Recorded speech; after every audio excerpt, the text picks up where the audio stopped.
All right, let's give this another shot. Decided to jump on just a minute early just to make sure everything looks good. Hello, everyone. Yeah, if you were on for the 10:30 stream about a half hour ago, sorry about that. What basically happened was that I switched my local streaming application settings from 720 to 1080p resolution. And when the YouTube live stream popped up, it was all downscaled. I basically kind of freaked out for a second and stopped the stream to adjust the settings, which you don't actually have to do. And once you stop the stream on the YouTube side, you can't start it up again. So, yeah, that was it. So, little learning experience there. Usually, our awesome producer Jacob handles some of the live stream stuff, but I'm kind of flying solo this week because he is out deployed to other duties, and that's what happened. But hey, learning experiences are good. As long as I don't do it again next week, I learned something new today. Don't stop the YouTube stream if you need to make local adjustments. Let's see, some folks watching now. How's everyone doing today? We'll get started here in just a second. Just doing a quick video and audio check here.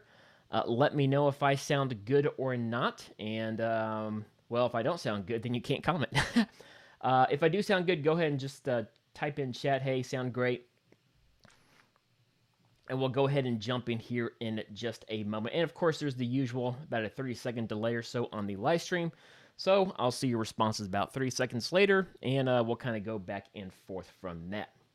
Anyway, we'll get started here in just a second. I jumped on a little bit early just to make sure nothing screwed up again. Looks like my video is actually the correct size this time. Made the right adjustments without stopping the stream this time, and we'll go from there.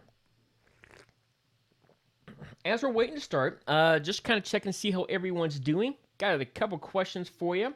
If you don't mind, go ahead and let me know where you're from. I know last time I streamed, we had people from all over the world, which is pretty dang awesome, actually. And also, if you want, go ahead and type in chat something new that you have learned this week, whether it is within the professional technology realm or just something new outside of that as well. If work was boring this past week, yeah, just let me know what's new in your world and what new you've learned this week. For myself, number one, I learned what not to do when doing a live stream. This is pretty new territory for me, which is why we're streaming at 11 a.m. and not 10:30. I've also been going really deep into today's subject of Deployment Manager because once we get our awesome Google Cloud Labs working here, hopefully in the somewhat near future, we're going to be using Deployment Labs to give awesome labs to you. So I'm basically taking the time to become as much of an expert as possible. And it's really, really fascinating stuff. And what's really interesting about Deployment Manager, little segue there, is that getting a grasp on it, at least in my experience, is a little bit tougher from a starting point compared to just maybe scripting with Compute Engine like we did a few weeks ago. But what's interesting is that once you get it, it just kind of clicks for you.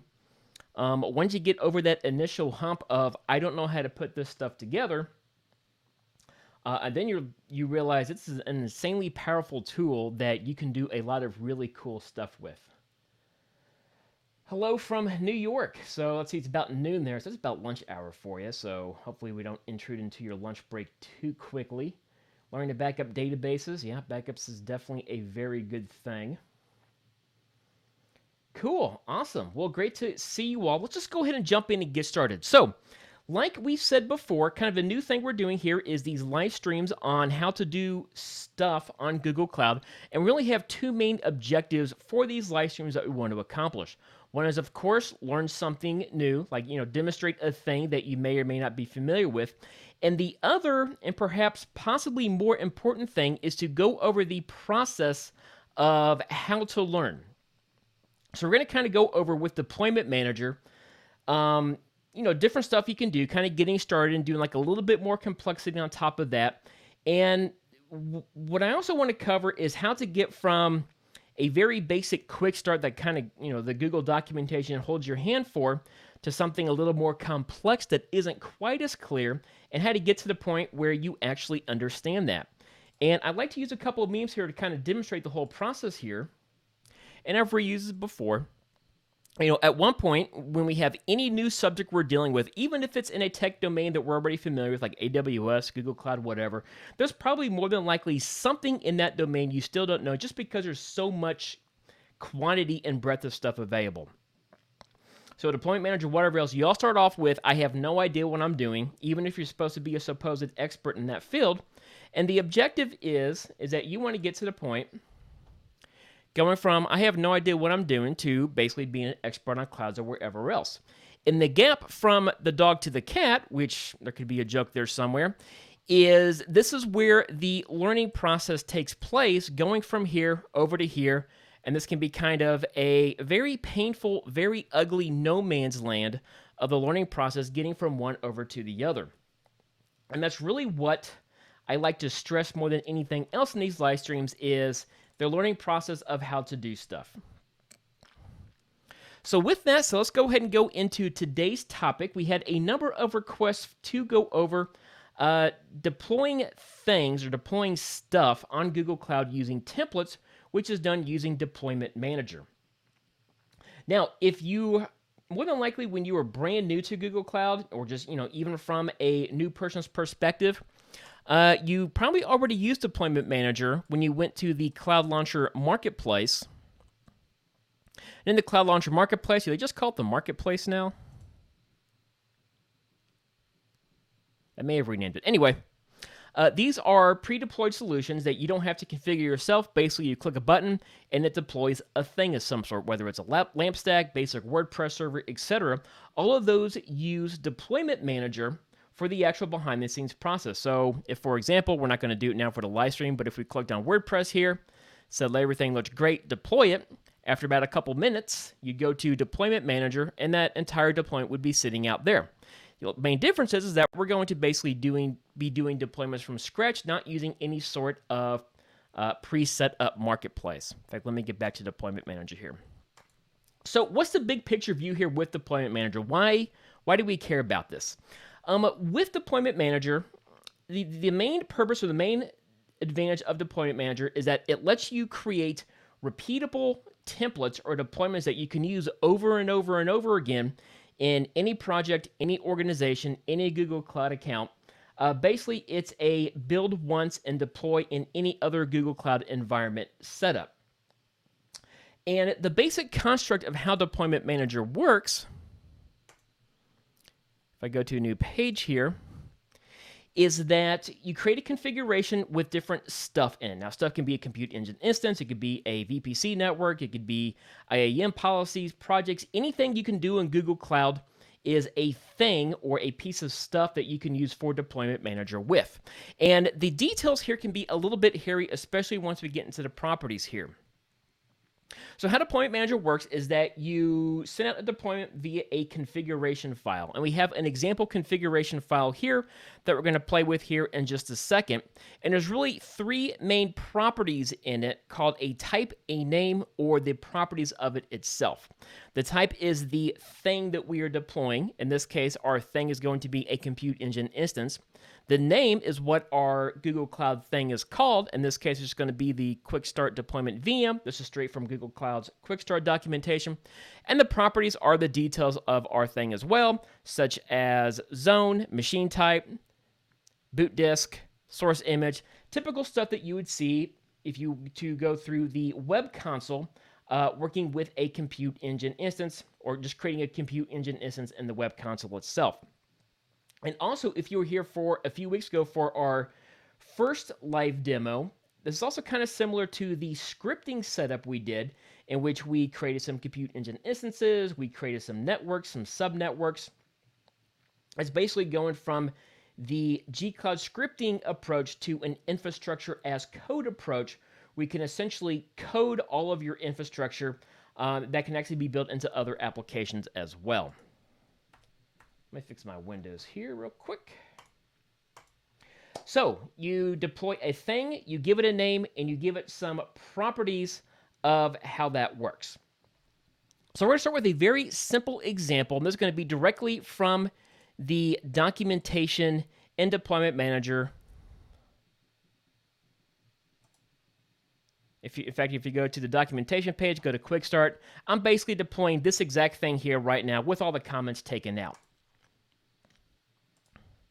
So we're going to be actually getting our setup here. We're going to be living in our local terminal a lot. I know I like to use the Cloud Shell typically, but for the local files, the configuration files we're going to be editing here, it's a lot easier to just make an edit, make a tweak, redeploy it, tweak it again, redeploy it versus re-uploading it every time in a Google Cloud Shell. And we're also going to be working with a code editor.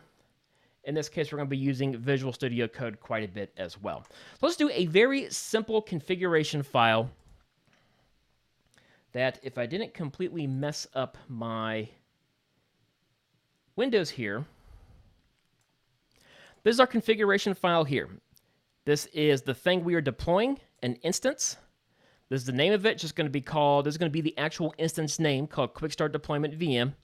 And these are our properties. We're basically describing what the different parameters of our thing is going to be. We have our zone, we have our machine type, we have our source image. Also notice when we're working with Deployment Manager versus scripting, when you're designating these, many of the properties is in the form of an HTTP request. Basically I forget if it's like an HTTP post or a GET request. We're basically using web APIs to really specify all the properties here, which, again, that little bit of a learning step, it's a little more difficult. So what we have done is we have created a configuration file in what's called YAML format called instance.yaml. Let me make sure I have that in the correct directory. Yep, just in a demo directory here. And to deploy it, it is going to be done 100% using command prompt on my local machine, and I'm in a demo directory. And we have our instance.yaml file here, which is the same one we just saw a second ago. To actually deploy it, you're going to be using command line. And the syntax is going to be gcloud deployment manager, deployments, create. Give the deployment a name. We'll just call it simple instance. And then you just need to point to your config file, which is the instance.yaml in this current instance directory.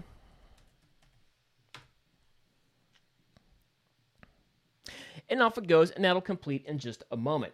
Now, this is a pretty simple one here, which, again, to kind of recap, actually had an error here. Let's see where our mistake is at. You know what? I actually did make a mistake. In our instance.yaml file, I have a placeholder for my project, which you don't typically want to hard code it, but I will just for our initial demo. And that is in PW hands-on 1.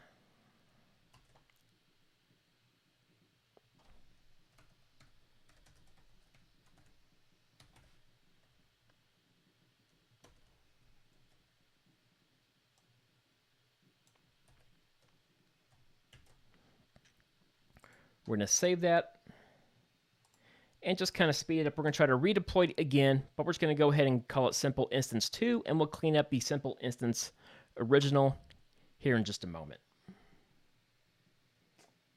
Oh, hello from London, Daniel. What time is it over there right now? Isn't it like 7 or so hours ahead?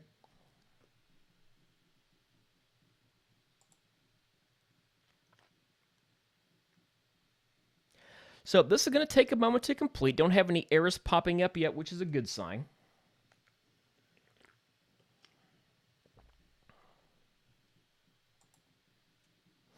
Okay, it completed successfully. And then if we go into our compute engine,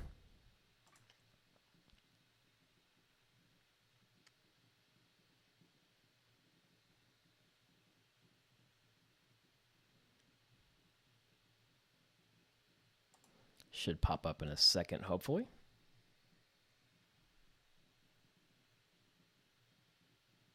There we go. We have our very basic instance VM there. So that is a very, very simplistic start to how to do a deployment. And again, just to kind of cover the basics before we go into some of the more complex aspects, it is infrastructure as code via a repeatable configuration file. We specify what we are deploying. In this case, it's listed as compute v1 instance, the name of it, which is our instance name here. And then we have all of our properties. which is all of this stuff down here. Now, I already have this one printed out, and this is also directly copy and paste from the quick start as well. But from a learning perspective, at least in my experience, trying to figure out what you put in all of this, especially the properties here, which you can see it's quite a bit of stuff there that's actually required even for a bare minimum setup. This, for me at least, was the more difficult part of transitioning from just doing a simple instance to really anything even slightly more complex, because the documentation of what you need to put in your properties, it's a little bit hard to follow. So Google's official documentation says to refer to the REST APIs for anything that you do in Google Cloud. So for example, if we went to syntax reference, there's your syntax, resources, name, properties, type properties, metadata, if that as well. I'm actually looking for, here we go, supported resource types. Their documentation says refer to the REST API reference, which the syntax is different. You're using essentially JSON format versus YAML format. And it's also not immediately clear what is required versus what's optional as well. So at least for me, from a learning perspective, knowing what to put into the properties outside of the examples already provided was the most difficult learning part. And a habit I got myself into for actually learning it was really kind of basic and simple, but also really ugly at the same time. Basically, I just kept trying over and over again and getting errors over and over again until I eventually figured it out. And I kind of want to go over a little bit of that process here once we move on to something a little bit more complex. So we create a simple instance, very simple. Let me go ahead and clean up my deployment managers here. And next we're going to go ahead and layer on a little bit additional layers of complexity. Now, as I'm cleaning up here, is there any questions so far? Because I know I'm kind of making a jump from something simple to something a lot more complex. And this process took me, gosh, an embarrassingly long amount of time before I started clicking for me. And we're trying to fit this into a 45-minute live stream, which, that could be a little bit interesting. And I'll see if chat catches up with that. So what we're going to do is a little bit more complex. If you were here a few weeks ago, we did a simple scripting demo in which we didn't create just only a single instance, but rather we created two networks, a single subnet in each network, and then a single instance within each subnet. And in that scripting demo, there was a specific order that you had to create those resources as well, in which you had to first create your networks, and then you had to create your subnets. You also had to create your firewall rules, which I don't have listed. We actually do have listed there. And then after all that was complete, you had to drop an instance into each one of your individual subnets. So when doing scripting, it's not too difficult. How do you get from a single instance to creating two networks, creating two subnets within two networks, and then creating two instances within two specific subnets, and having it do all of that in the correct order, so it doesn't attempt to create your instances before the subnets, which will give you an error, and basically the whole process will fail. This was, for me, the hardest part to get figured out. Now, how I got from here over, let me bring up the completed config file of what the finished one looks like.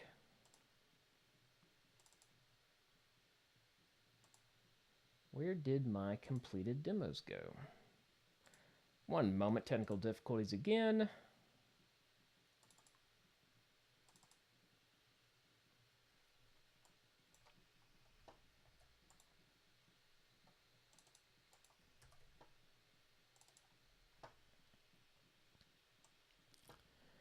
This was the end product of creating everything in that chart in a single configuration file where it would actually work. There's a lot there. Getting to this point is actually pretty hard to do. In my case, it actually took me a few hours of basically banging my head against this and trying to figure out references. So I can't go over the entire process within the context of the live stream, but I'll kind of go over how I kind of accelerated that process a little bit. Let me actually expand this just a little bit. I'm going to zoom in a little bit as well. Give me 1 second.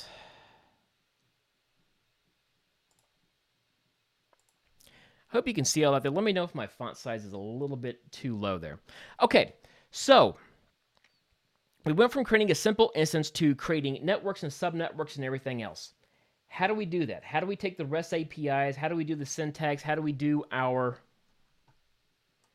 YAML format configuration, everything from there? Well, a great first start is really very similar to the first start cross-reference we did for the scripting demo, in which you first set it up via the web console, and then you go to, at the time was a G-Cloud cross-reference. Here you can do a REST API cross-reference to get some of the syntax from there. Let's go ahead and demonstrate that. So we know that to create our network, we need to do that first. We'll go to VPC network. And if we're just creating network 1, we'll have a custom, do a single subnet, we'll call it subnet A. US Central 1. And we need to give it an IP range as well.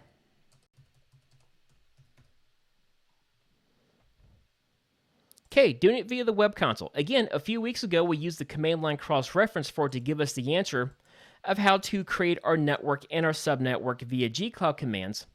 Except this time, we're going to go to the cross-reference for, let me zoom in here a little bit.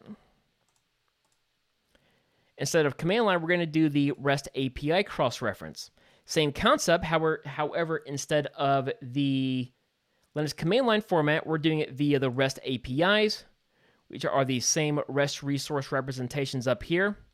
This tells you what properties, and again, the properties is these items here, that you need to include for, in this case, a network and also a subnetwork as well. The required properties for a network was the network name, of course, and in our case, we had auto create subnets being set to false. And then we also had to create our subnet, and we had these fields here as well: subnet name, the IPC-IDR range, the network API reference, which we'll talk more about here in just a second. And that's actually this fairly long HTTPS request right here. And if we cross-reference back with our finished YAML file that has everything in it, if we go to our network, network name, properties, auto create subnetworks is false, which I pulled from the REST cross-reference. And if we go down to subnetwork, this is the name of our network. This is the thing we are doing, which is compute v1 subnetwork. And these are the properties: IP range, the network, which is actually a reference. We'll get back to that here in just a second. Private IP Google access false, and the region. If we cross-reference that, with that, a lot of this looks the same. So, part of the learning process, I want to create a network. I want to create a subnetwork. What do you put in the properties? There's no good cross-reference here. Here is your answer using the web console. Go into the equivalent REST request, and this gives you the fields that you have to include. Different syntax, you're not using quotes, you're just using colons instead for YAML format. This basically tells you what you need to include in your YAML file. So, learning process. It took me way longer than I want to admit for me to be able to figure this out. Hopefully, it makes your life a little bit easier. So, great. We have cross-references. We have a single instance here. We have a network here. The type, the thing we are deploying, the name of it. Our properties, again, pulled from the cross-reference of our web console reference. Had this thing for a subnet. Going back to our chart, we also need to create a second network, a second subnet, and a second instance. We have a new type, the thing we're deploying, an instance, the name of it, called server2. Has our properties. Again, you can pull that from the cross-reference for the REST API. The network called network2, again, pulled from REST API cross-reference, and our sub network as well. Now, notice that I'm cheating here a little bit. Instead of for the network on our cross-reference of this HTTP string here, we actually have this little link called a reference. Now, why do we have that? What would happen if instead of this little $ ref network 2, so on and so forth, we instead just put this entire request in here? Well, the reason we have those references in there is if we again go back to the scripting demo from a few weeks back, the order that you create the different stuff matters. You have to first create your network, then create your subnetwork, and then create your instances. If you go out of order, so for example, if you create an instance before you have a network to put that instance into, the process is going to fail. What these reference links do is that it essentially lays down a dependency, essentially telling deployment manager, hey, if you're going in whatever order you feel like, but within your network you get to this reference link there, I need you to pause creating this instance and instead go to this network resource that we're deploying and deploy that first. It's basically Deployments Manager version of building in dependencies and also specifying in order what to deploy those different things or those different stuff in. If I had the actual full HTTP request instead of this reference, it may deploy it in the right order, it may not. In fact, when I was first testing around with it, the very first time I did it using the full HTTP links, it worked correctly. Try it again, and it kept failing because it created the networks, but it was doing everything else out of order. It was essentially just kind of completely random. These reference links build in a dependency order that's independent from the actual order you use resources are in. We can completely flip around the order of what we have in here, but these little reference links here will dictate what order to create your references in, so that it will first create your networks, and then it will create your subnetworks, and then it will create your instances themselves. Now, as far as the syntax of how to actually learn how these reference links work, part of the whole learning process, if we go to the documentation again for Deployment Manager,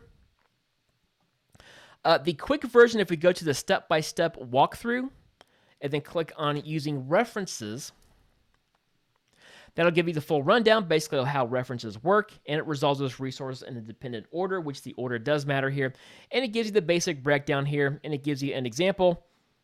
And for this example, I just basically took this, copied and pasted it into my config file, and I just changed the name from a new network to what it actually was I was doing within order. So if we go back to our code here, my instance has to first refer to our network and our subnetwork, so it creates those first. Our subnet has a reference back to our network 1, so once actually going through it, it's going to first create the network, and it's going to create the subnet, and it's going to create the instance, and these reference link force Deployment Manager to do things in the correct order. That way it doesn't create stuff out of order, which leads to all sorts of errors, and it gets really annoying. Herbert asked a real good question. What software are you using for the code? Right now, I'm using Visual Studio Code, which is free, open source. I think I may have heard Microsoft was discontinuing support, which I might be a little bit off on that. But if you just do, Google search for Visual Studio Code, it's a really good application. I am by no means a coding expert, but it makes my life a lot easier. It color codes and spaces everything out for you. So really good question on that. You can actually have multiple tabs open as well. Pretty good stuff. So let's go ahead and test this out. Let's see if it works. I'm going to actually purposely temporarily break this and see what happens if I don't have a reference link in for one of my lines, just to see why this process matters. I'm also kind of keeping a close watch on my time right now. So I'm going to do the full HTTP request for network 1. And within Visual Studio Code, I'm going to go to, let's just go to my subnet. It's going to be for subnet A, I think that's correct. Actually, it's for the instance. And for our subnet, I'm going to actually put in network one node. Now, this is technically correct. This is the actual HTTP request for the subnet and the instance to refer to what network to put it in, but we're not specifying an order. What I'm going to do now is I'm going to attempt to deploy this, and we're going to see what happens. Let me make sure I'm in the right directory here. I have a lot of other screens here. I'm in the complete directory.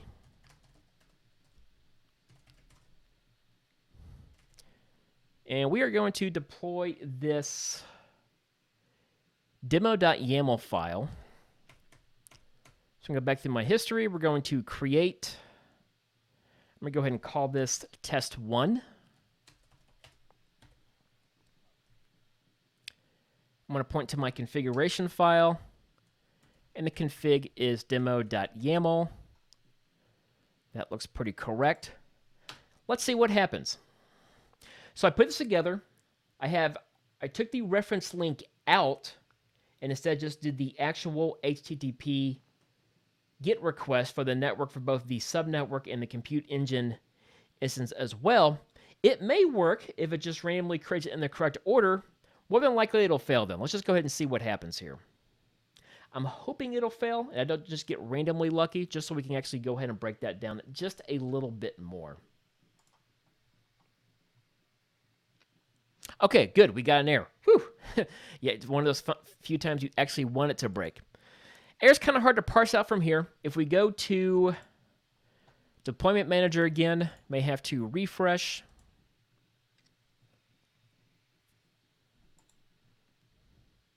Big red exclamation mark, the deployment failed. Okay, so we can see what happened. Here's kind of we can see the whole details. We can look at our expanded manifest, which we'll talk about here in just a second. But as far as the process is concerned, we have a big red exclamation point by subnet A. Now, funny enough, the server was able to complete successfully, even though it had the same references in there. Again, maybe just because of the random order, it created that in the correct order. But if we go to subnet A and get more details, it says the resource, yada yada, network 1 was not found. So you try to create the subnet before the network was created because we didn't tell Deployment Manager, hey, you need to create your network first before the subnet, and that's where that reference link, so if we do a couple undos, dictates the correct order.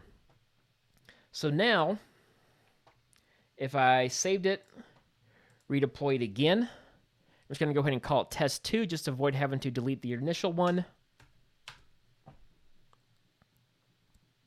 This is going to take just a minute, and actually may take about 30 seconds to 45 seconds or so, and then it should complete successfully.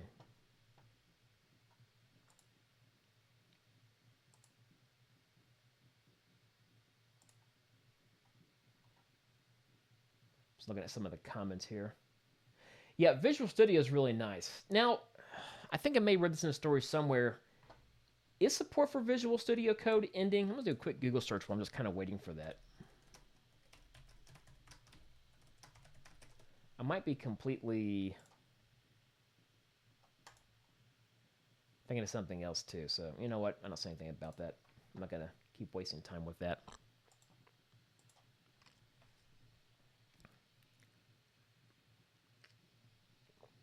Now, I could have also just previewed the deployment as well by doing a double dash preview at the end of my deployment line right here. And basically what that does, it does a quick check to see if everything works correctly without actually deploying everything. Basically, you can reiterate a lot quicker without having to go through a full deployment process or full deployment attempt. I just kind of, for time purpose, I just want to do a full deployment just to see what it looks like. No errors that time. We have our 2 networks, our 2 servers, and our 2 subnets as well.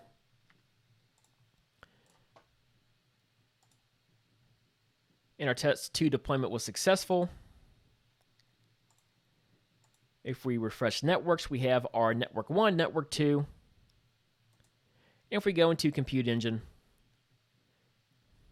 we have our 2 servers there as well. So, single configuration file.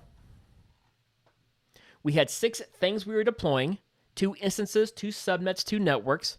Our type is our thing we're deploying. The name is, of course, the name of it. And the properties is all the required details of knowing how to construct that thing, which kind of hard to get from. If you go to the REST API reference from the web console, that will give you 90% of all the different stuff you need to put into here. And again, by review, use reference links, which you can pull from the Google Cloud documentation for dictating what order you need to create your resources in. Pretty simple, right? So let's go ahead and move on to the next level here. So as you can tell, this is a pretty long configuration file here, and it's kind of all hard-coded in. I have to hard-code in my projects. I have to specify everything else in here as well. A couple little problems with this. Number one, I can only use this within this single project because I had to specify the exact project I'm working on. Kind of gets away from the whole repeatable templates for any project, organization, etc. The other problem is that if I wanted to change some aspects of this, maybe I wanted a different network configuration, maybe I wanted a different subnetwork configuration, maybe I wanted to add some stuff, I would have to edit every single item in here. So it's really not very modular. It's all within one single file, and you have to make edits within the same file itself. So how do we fix this? This is where we start getting into templates. Let me go ahead and show what that looks like. So what we've been doing so far is we were doing a single configuration file that everything is in, that goes over all the details, that you only have the one configuration file you're pulling stuff from. What templates let you do is it gives you a lot more modular or customizability. And how that works is that you actually work from multiple files called templates, which can be in either what's called .jinja format, or you can also use Python format files as well. Basically, the Python files are a lot more powerful. Of course, you got to be really good at Python to work with that. The Jinja formats is in the exact same format as the YAML file. So YAML, Jinja, syntax is basically exactly the same. And it's a lot easier to work it with, especially from a beginner perspective, if you're not really well-versed in Python. So we're going to be sticking with that for our examples. How templates work is that you still have a configuration file, but instead of spelling everything out in your resources, so for example, our type, our properties, our dependencies, so on and so forth, what you do instead is that within your configuration file, you refer to templates, which are separate files, and instead of all that within the configuration file, you just refer to templates instead. So this is actually a duplicate example here of what we have that we're going to demonstrate here in just a second. Instead of our configuration file having all of this stuff for our layout, it instead only refers to our template file. So we have our resources, the name of our thing, and the type just says refer to server 1 template, refer to the network 1 template, refer to these templates, as opposed to sticking everything in here. Now, what's nice about this is that if you want to swap out your network or swap out some of your server configuration, you could just instead specify a different template file, which could be a completely separate file on your system. So you can basically plug and play, substitute one template for another, which gives you a lot more flexibility of how to make changes or how to create custom configurations of your YAML file or of your configuration file itself. Let's go ahead and see how this works in practice. So I'm going to actually pull up have a templates directory here.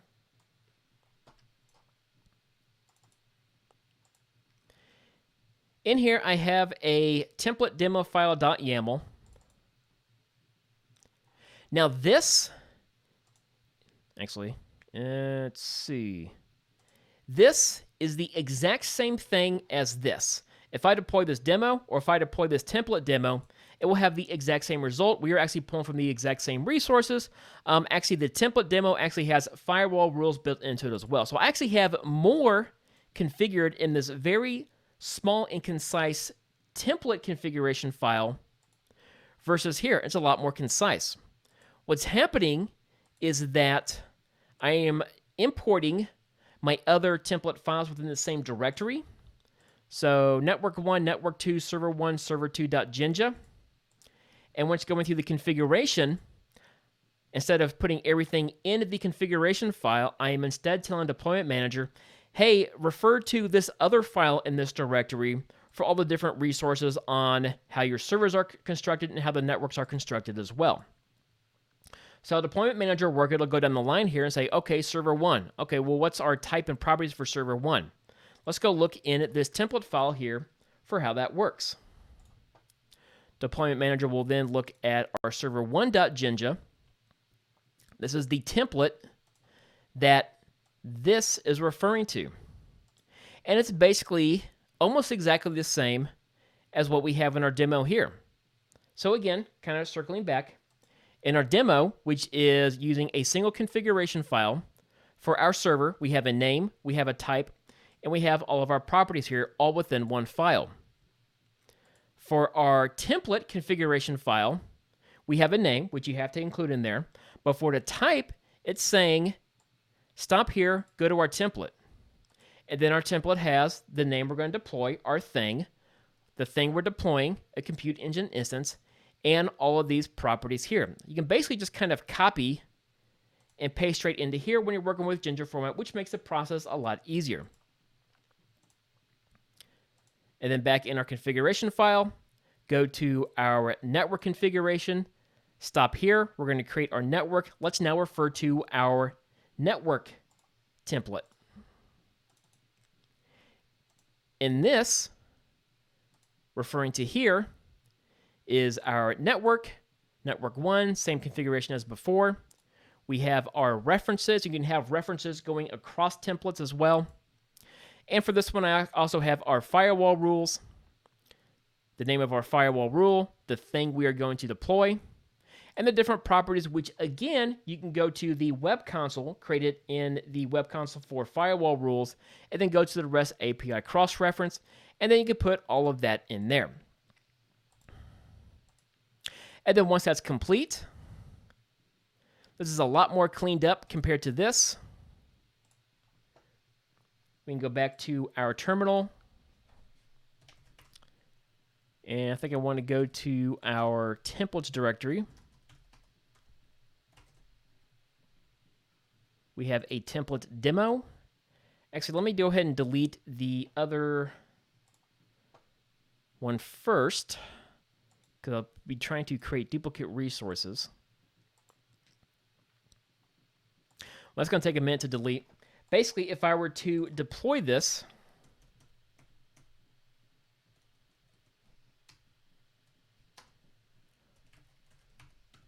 as template demo, order of operations goes, it will refer to the configuration file.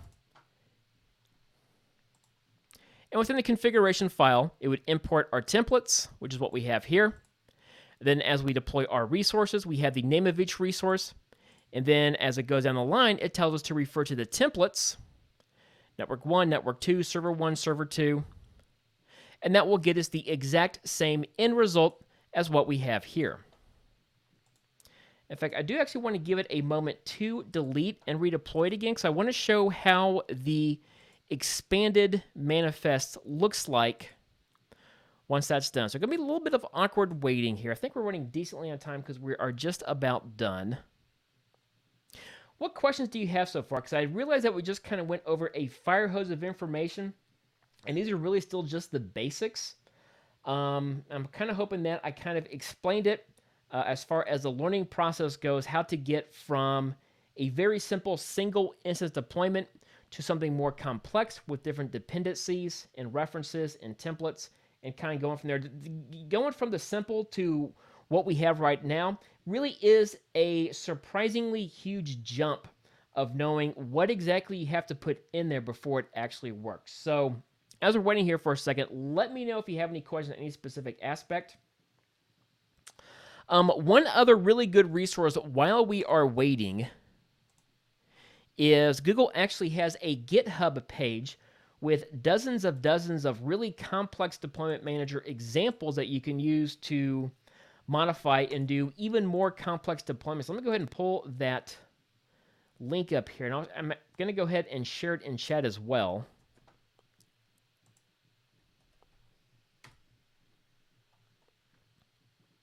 This GitHub page is something that Google maintains, Deployment Manager samples, and in here they have lots of examples of many more complex things you can do within Google Cloud. So for example, you actually want to set up a Dataproc cluster. You have your Dataproc YAML files, which refer to a Jinja template, and everything through there as well. Are these gone yet? Just about.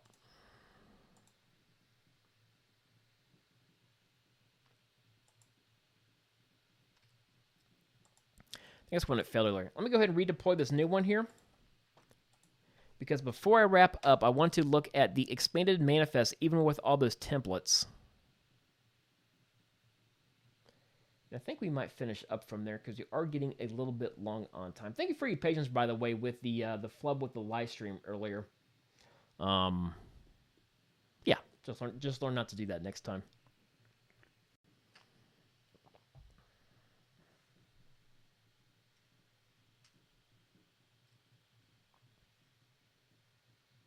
Oh wow, so it's about reading comments here. This is about 5:40 p.m. in London. Well, thank you for joining me during your dinner time here. I don't know if you're still at work or not, Daniel, if you're still on.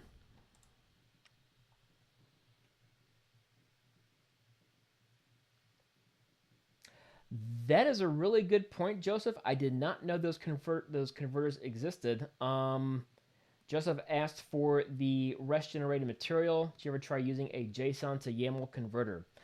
That's a very good idea. I will definitely look into that. So thank you for bringing that up.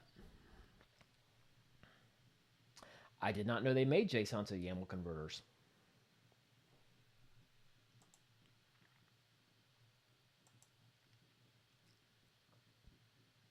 Still waiting for this one to complete. Okay, that looks good. What I want to do, though, is look at the manifest for it. Now, the manifest is basically a full layout of everything that happened, essentially.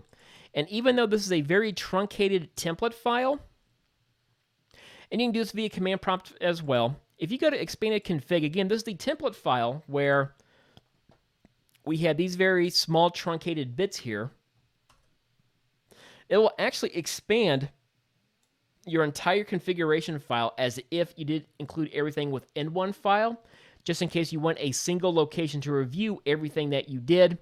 And you kind of, go over it line by line without having to cross-reference each one of your files, and you can even download that if you want to as well. So last thing I want to go over before we wrap up here, we have one more problem that we have yet to fix. So I figured out how to create templates, how to truncate and really kind of modularize or make it more modular for mixing and matching, removing and plugging in certain bits. The last problem that we have, though, is that if we go to our original configuration file, we had to hard code in our project IDs. Now, this is great if we're only working within a single project. However, if we're going to go with the whole mix and match or redeployed templates for multiple projects or organizations, this really isn't going to work that well. What you can do is you can instead within templates use essentially a wildcard. In fact, if I go ahead and pull up my compute server 1 template, instead of hard coding in your PW hands-on 1, what you can do within a configuration file, or sorry, a template file, and I actually have the wrong ones here. Let me fix that. I'm going to go to my cross-reference.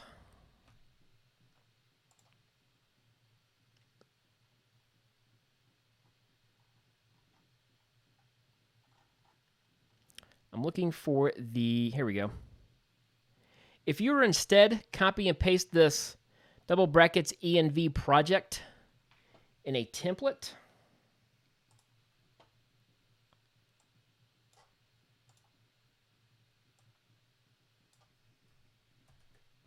this is what lets you redeploy these templates to whatever project you want.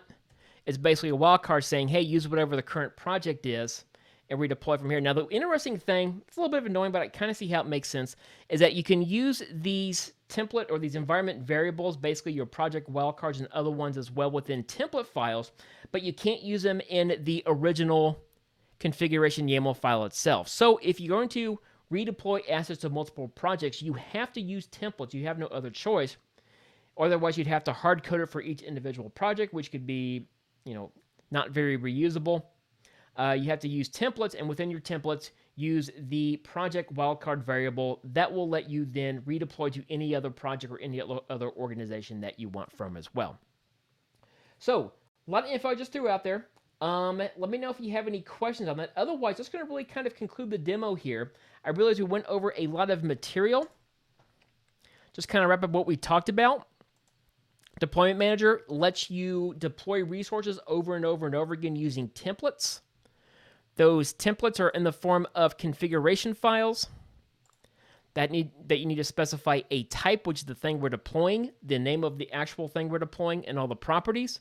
Learning what goes in those properties is really kind of hard, but you can use the Web Console REST API cross-reference in order to give you a good cross-reference of what to put in there, as long as you use the reference for dependencies that we talked about a second ago, that essentially forces Deployment Manager to do a certain order of operations. And within those template files, you can use the, if I go back here, losing my place,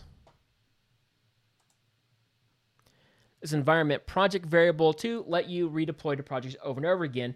And that is where really kind of the main power of Deployment Manager comes in which you use infrastructure S code to be able to easily and quickly recreate stuff over and over again wherever you want to go. Yes, you can nest templates. Very good point, Joseph. You can actually have templates inside of templates inside of templates. I didn't have time to run into it, but I actually had a demo here that I called All the Templates.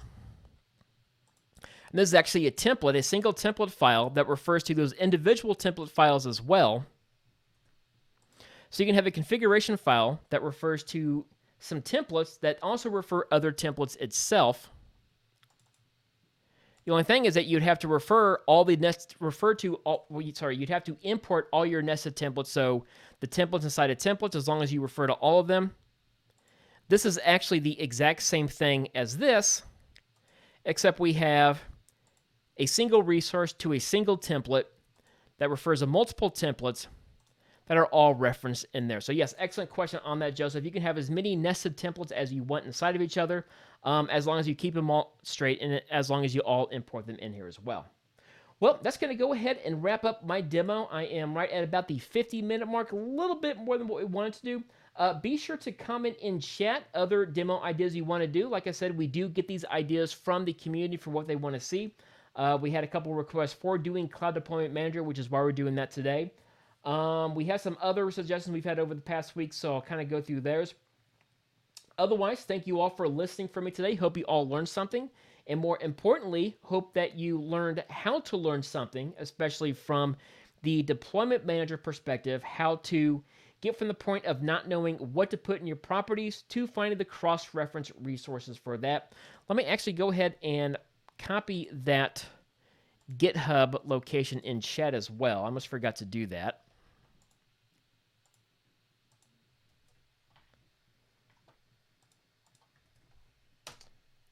So with that said, thank you very much for joining. If you're not already subscribed, go ahead and subscribe to the Linux Academy YouTube channel. Again, we do these every Thursday.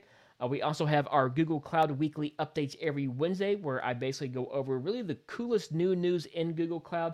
Had a couple really good stories this week. Otherwise, thank you all for joining. And if you got any other questions, type it in chat. Otherwise, I will see you all next Thursday for another fun demo from there.